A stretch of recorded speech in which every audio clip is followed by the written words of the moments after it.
Next देखो क्या कहता है, show that generally there are two values of z as fixed point for which omega equals to z, but there is only one if this condition is equals to zero. वो कहता है आपको show करना है कि generally उसके पास में दो वैल्यूज़ होंगी फिक्स्ड पॉइंट के लिए। कब? जब आपके पास ओमेगा किसके इक्वल होगा? जेड। देखो फर्स्ट ऑफ ऑल आपके पास बाइलिनियर मोबियस ट्रांसफॉर्मेशन आपके पास होती क्या है?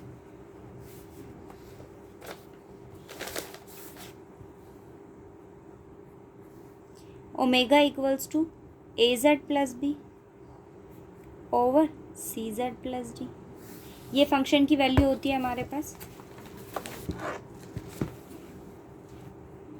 ठीक है। Omega equals to A Z plus B over C Z plus D. ये condition provided that A D minus B C not equal to zero. Okay, उसने आपको क्या कहा है? फॉर विच, ये मैंने एक मोबियस ट्रांसफॉर्मेशन लिया, for which omega equals to Z. If you substitute omega equals to Z, then Z equals to A Z plus B over C Z plus D. Z C Z plus D equals to A Z plus B. तो value क्या हो गई? C Z square plus D Z equals to A Z plus D. आपके पास क्या value आ गई? C Z square plus z common लिया, d minus a plus minus B equals to zero. C Z square minus A minus d z minus B equal to zero. अब आप यहाँ से क्वाड्रेटिक इक्वेशन है किसमें? Z में। तो हम रूट्स कैसे फाइंड आउट करते हैं? Z equals to A minus d plus minus b square a minus D whole square minus 4ac, 4ac, c is negative, so positive 4bc over 2a, a is c। Okay, अब आपके पास यहाँ दो roots exist करते हैं। मैंने first root को किसका नाम दिया? q का। So a minus d plus under root a minus D whole square minus 4bc over 2c। Now next root let be r a minus d minus under root a minus d whole square minus 4bc over 2c। b negative है तो ये positive हो, ठीक है। अब आपके पास यहाँ दो रूट्स आ गए। देखो डिपेंड करता है कि रूट्स आपके पास डिसजॉइंट है, इमेजनरी है या इक्वल है, वो किसके ऊपर डिपेंड करता है? डिस्क्रिमिनेंट पर, ठीक है। वो आपके पास यहाँ दो रूट्स हैं, ठीक है जी। ये हमेशा पॉजिटिव रहेगा क्योंकि होल स्क्वायर है, ये कभी नेगेटिव वैल्यू नहीं हो सकती। दोनों के बीच आपके पास क्या रिलेशन है कि वैल्यू आपके पास क्या है? पॉजिटिव है। तो आपके पास दो डिसजॉइंट पॉइंट्स आपके पास एग्जिस्ट कर गए। इट मीन्स अगर मैं यहाँ फिक्स्ड पॉइंट की बात करूँ तो वो आपके पास क्या हो गए? दो फिक्स्ड पॉइंट हो गए। अब कंडीशन किसके ऊपर डिपेंड करती है? A D square minus 4bc पर। अगर आप यहाँ देखो कि मैं सब्स्टिट्यूट करूँ a D minus A minus D whole square plus 4bc equals to zero. अगर ये डिस्क्रीमेंट ज़ीरो हो जाता है उस केस में आपके पास फंक्शन की वैल्यू क्या हो जाएगी? सिंगल हो जाएगी। इट मीन्स आपके पास दो वैल्यू होंगी q इक्वल्स टू r और दोनों क्या होंगी? इक्वल। और वो दोनों वैल्यूज़ आपके पास क्या होंगी? a minus D over 2c। मतलब आपके पास क्या एग्जिस्ट करा? Only one fixed point. मतलब अगर आपसे कहा जाए कि मेरे पास कोई भी बाइलिनियर ट्रांसफॉर्मेशन हो कि उसके पास क्या फिक्स्ड पॉइंट एग्जिस्ट करेंगे, तो वो आपके पास क्वाड्रेटिक इक्वेशन कुछ ऐसे फॉर्म करेगा। आप चेक करो कि उसके डिस्क्रीमेंट की वैल्यू क्या है। अगर डिस्क्रीमेंट आपके पास ज़ीरो होता है then you have only one fixed point, और अगर डिस्क्रीमेंट आपके पास नॉन ज़ीरो होता है तो आपके पास क्या कितने फिक्स्ड पॉइंट एग्जिस्ट करेंगे? Two disjoint fixed point. Okay, इस आर्टिकल का सेकंड कंडीशन आपको ये कहती है, prove that there are two disjoint fixed point q and r, the transformation में be of the form.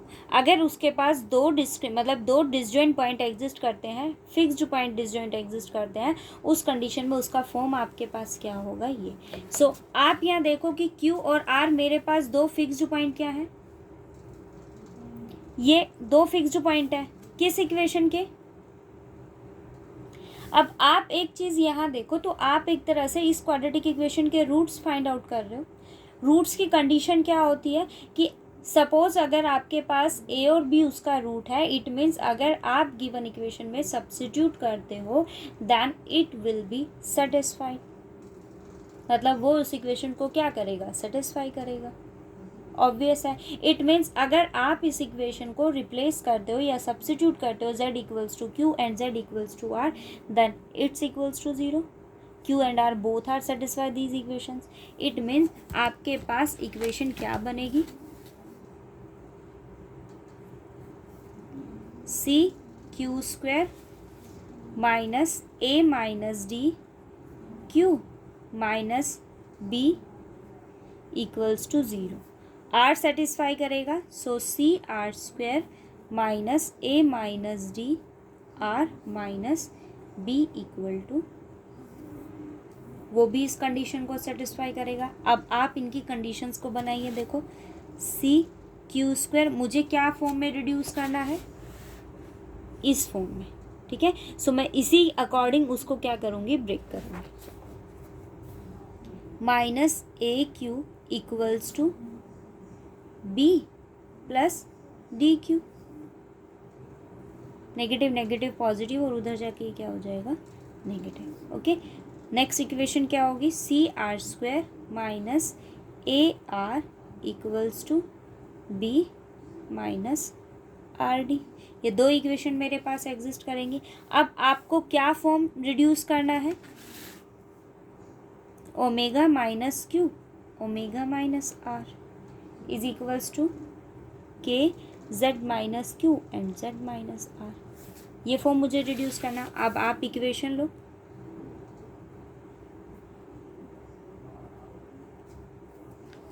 Omega क्या है आपके पास, वैल्यू सब्स्टिट्यूट करो यहाँ,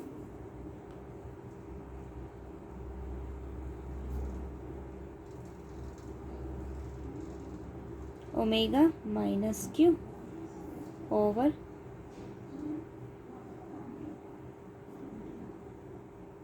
माइनस आर। ओके, मैंने अब यहाँ क्या ले लिया, LCM. C Z minus d आपके पास बोथ कैंसिल हो जाएगा, तो वैल्यू क्या आ गई आपके पास फंक्शन की, A Z plus B minus Q into C Z plus D over A Z plus B minus R C Z plus D. यहाँ एलसीएम लिया मैंने सी जेड प्लस डी का, तो वो बोथ साइड से आपके पास क्या हो जाएगा, कैंसिल आउट हो जाएगा। तो आपके पास वैल्यू क्या आ गई, अब आपको रिड्यूस करना है z minus Q and Z minus r में। अब आप यहाँ देखो तो ये आपके पास z है, यहाँ आपके पास z है। सो मैंने दोनों इक्वेशन से किसको कॉमन लिया, z को। इसका कोफिशिएंट क्या है, a, और यहाँ आपके पास क्या है, सी क्यू। z क्या टर्म एज इट इज रहेगी, b minus Q d over, same मैंने यहाँ से किसको कॉमन लिया, z को, a minus C r z plus B minus r d. Okay, अब आप यहाँ से वैल्यू देखो, मैंने क्या वैल्यू फाइंड आउट की है, b माइनस क्यू डी की वैल्यू आपके पास क्या है, सी क्यू स्क्वायर माइनस ए Q. b minus Q D किसके इक्वल है, सी क्यू स्क्वायर माइनस ए क्यू। वैल्यू को सब्स्टिट्यूट करेंगे यहाँ पर, तो आपके पास क्या आया, a minus C Q z, value क्या है, C Q square minus A Q over A minus C R Z plus C are square minus C R. Okay, अब आप कॉमन लीजिए यहाँ से हम किसको कॉमन ले सकते हैं, क्यू को। So A minus C Q Z as it is. मैंने यहाँ से माइनस क्यू को कॉमन लिया तो वैल्यू क्या आ जाएगी, ए पॉजिटिव हो जाएगा माइनस सी क्यू, क्योंकि मुझे यही फॉर्म रिड्यूस करना था। सेम कंडीशन से मैंने यहाँ भी क्या किया, माइनस आर को कॉमन लिया और वैल्यू क्या हो गई, ए माइनस सी है। ओके, दोनों टर्म्स को यहाँ से कॉमन लो। So A minus C Q z minus q, a minus C R z minus r, और मैंने अब इसको किसका नाम दे दिया, के का। तो आपके पास हम लेकर क्या चले थे, omega minus Q omega minus r किसके इक्वल आ गया,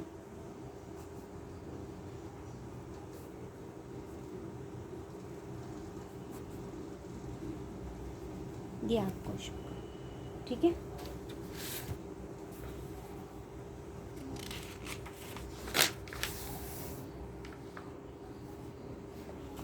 नेक्स्ट कंडीशन देखो क्या कहता है, show that if there is only one fixed point say Q. तो आपके पास सिंगल फिक्स्ड पॉइंट कब एग्जिस्ट करता है, जब आपके पास डिस्क्रीमेंट क्या होगा, zero. A minus D whole square minus 4bc किसके इक्वल होगा, ज़ीरो के, ठीक है। देन द ट्रांसफॉर्मेशन में बी ऑफ दिस फॉर्म, वो किस फॉर्म का होगा, इस फॉर्म का। देखो, और एक कंडीशन आप यहाँ ये देखो कि अगर डिस्क्रीमेंट आपके पास ज़ीरो है तो वन फिक्स्ड पॉइंट आपके पास क्या एग्जिस्ट करता है, A minus D over 2c। तो ओनली वन फिक्स्ड पॉइंट आपके पास क्या है, A minus D over 2c। LCM ले लिया मैंने, मल्टीप्लाई कर दिया इसको। So 2cq equals to A minus D. It means आपके पास यहाँ से डी की वैल्यू क्या आ गई, ए माइनस 2cn क्यू, ठीक है। अब यहाँ से आप कंडीशन को देखो, ये क्या कहता है, C Q square minus A Q equals to B minus D Q. Substitute करो ज़रा, C Q square minus A Q equal to B minus Q D.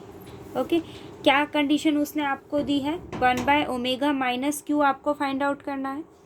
Omega की वैल्यू मेरे पास क्या है, A Z plus B over C Z plus D minus Q.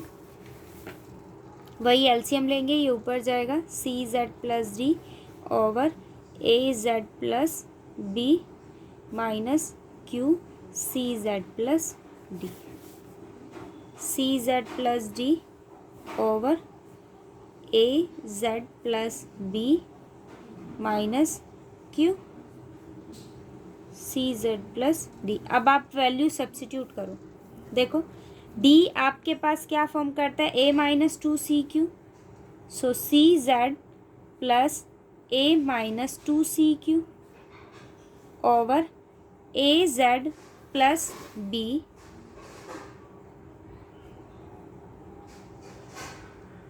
मैंने इसको open कर लिया minus Q C Z minus Q D.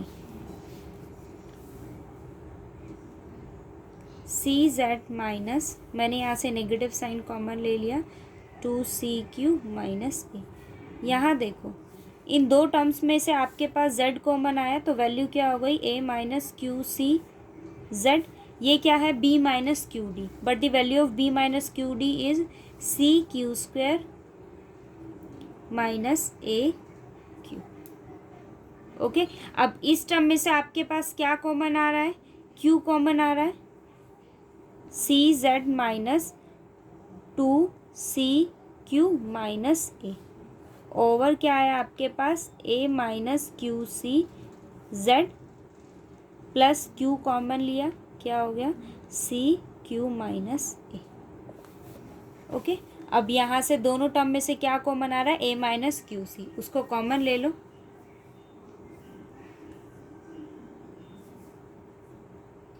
C Z मुझे फॉर्म ऊपर नीचे, अच्छा ये देखो एक चीज़ यहाँ पर, यहाँ कॉमन टर्म मुझे चाहिए, क्योंकि देखो मुझे शो क्या करना है, 1/z-q की फॉर्म मुझे रिड्यूस करनी है। सो मैंने यहाँ से मैं किसको कॉमन ले सकती हूँ, z-q को, और यहाँ आपके पास z है, बट मुझे सिर्फ क्या चाहिए ऊपर 1, नोमिनेटर में मुझे क्या चाहिए 1। सो मैंने क्या किया, इसको ओपन किया, cz है। अब आप इसको देखो तो -2cq है, मैंने उसको क्या लिखा, cq -cq plus a over, यहाँ से क्या कॉमन ले लिया, a -qc, z as it is, और q कैसा हो जाएगा, नेगेटिव। ठीक है, अब आप यहाँ देखो ये टर्म है मेरे पास, मैंने क्या किया, a -qc को एज इट इज़ रखा, और ये वैल्यू आपके पास है, देखो यहाँ से मैंने किसको कॉमन ले लिया, c को कॉमन ले लिया, तो ये क्या फॉर्म करेगा, z -q, और वो कैंसिल होके क्या हो जाएगा 1। सो यहाँ c कॉमन लिया, z -q, और यहाँ आपके पास a -cq over a -cq and z -q। Okay, अब आप इसको सेपरेट करो, यहाँ से ये टर्म कैंसिल होगी, क्या आ गया, c ओवर a -cq, और यहाँ आपके पास a -cq कैंसिल हो जाएगा 1/z -q, और इसको हम किसका नाम दे देंगे, k। ओके, नेक्स्ट सेम इसी प्रोसेस से आपको इसको शो करना है, show that if there is only one finite fixed point p होगा and the other fixed point is infinity. एक फिक्स्ड पॉइंट आपके पास क्या है p, अदर आपके पास क्या होगा, infinity, and this is of the may be of the form p minus omega minus p equals to k z minus p। Okay, इसी प्रोसेस से आपको इसको शो करना है, आप ट्राई करना, अगर नहीं होता है तो फिर पूछ लो। नेक्स्ट कंडीशन देखो, नेचर की, देखो ये बात करता है, आपके पास मोबियस ट्रांसफॉर्मेशन में नेचर के लिए पैराबोलिक, इलिप्टिक है या हाइपरबोलिक आपके पास है, उसकी कंडीशन यहाँ एग्जिस्ट करती है। देखो, a Mobius transformation with one fixed point z0 is called parabolic. क्या होगा, पैराबोलिक, एंड एक्सप्रेसिबल एज 1/ओमेगा minus z0 equals to 1/z minus z0 plus z if z0 not equal to infinity. ठीक है, यहाँ वो क्या कहता है कि आपके पास अगर ये फॉर्म होगा तो उस कंडीशन में हम उसको क्या कहेंगे, वो कैसा है, पैराबोलिक है। ठीक है, या फिर आप ये कहिए कि ओमेगा किसके इक्वल होगा, z प्लस h के इक्वल होगा इफ अगर z0 किसके इक्वल होगा, इन्फिनिटी। ओके, सेकंड कंडीशन देखो, वो क्या कहता है, Mobius transformation with two distinct fixed points z1 and z2 is expressible as this form. उस कंडीशन में आपके पास क्या एग्जिस्ट करते हैं, दो फिक्स्ड पॉइंट एग्जिस्ट करेंगे, z1 एंड z2। ये हमने किया भी है आपके पास, यहाँ पर हम यहाँ क्या लेकर चले थे, q और r, और ये कंडीशन किसके लिए थी, दो फिक्स्ड पॉइंट के लिए।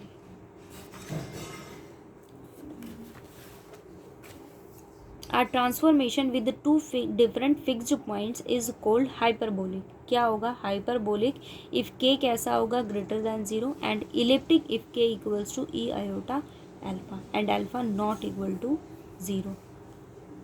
Loxodromic if अगर k आपके पास क्या होगा, a e iota alpha, यहाँ a आपके पास not equal to 1 and alpha not equal to c। दोनों आपके पास कैसे हैं, रियल। जैसे ये देखो, वो कहता है फाइंड द फिक्स्ड पॉइंट निकालना है, normal form, nature of the flowing Mobius transformation. First condition को अगर आप देखो तो वो आपको क्या कहता है, क्या आपको गिवन है, omega equals to 3z minus 4 over z minus 1। ठीक है जी, क्या होती है फॉर्म आपके पास, az plus B over cz plus D. यहाँ a आपके पास क्या है 3, b आपके पास क्या है -4, c आपके पास क्या है 1 एंड d आपके पास क्या है -1।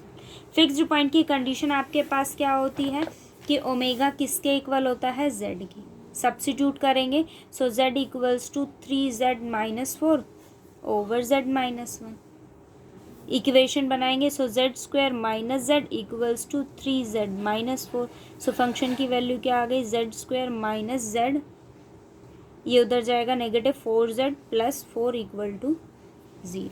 अब आपके पास ये क्वाड्रेटिक इक्वेशन हो गई किसमें, 2 में, तो आपके पास यहाँ 2 रूट्स एग्जिस्ट कर जाएंगे, z इक्वल्स टू 2 1, दोनों इक्वल है आपके पास। सो इस केस में आपके पास एक इसका फिक्स रूट होगा और वो क्या है आपके पास 2 है। ठीक है, अब वो क्या कहता है आपको फाइंड आउट करना है इसका nature.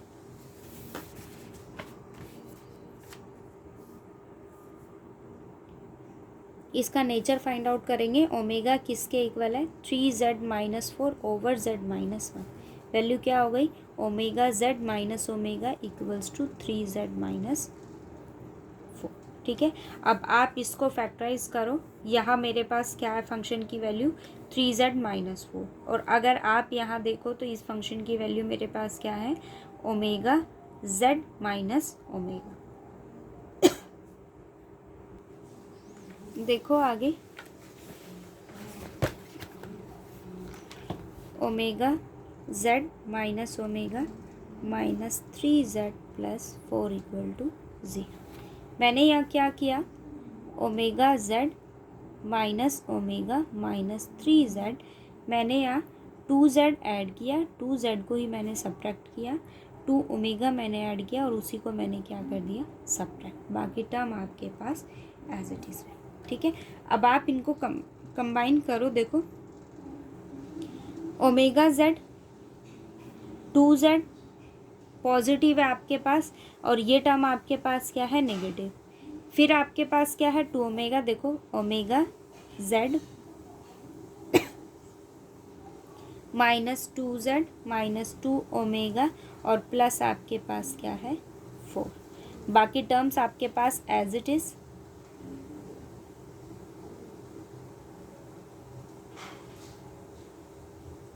Equal to 0।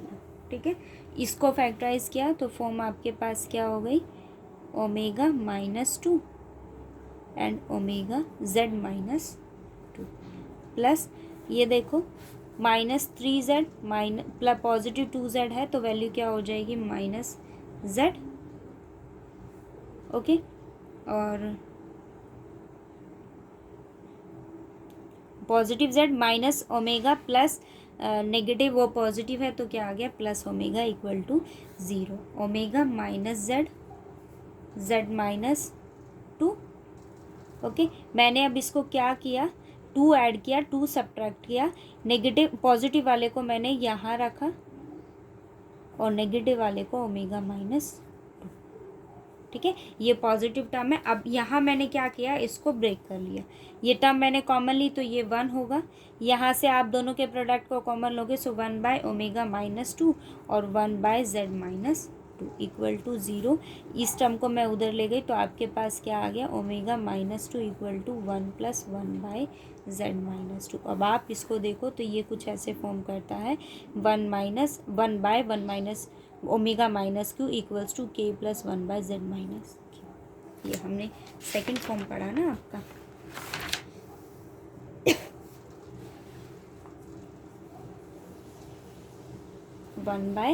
Omega -q equals to 1/z-q, ये आपकी उसकी फॉर्म हो गई। ठीक है, आप ट्राई करना इसके एग्जांपल्स, फिर जो डाउट हो वो बताना। ओके।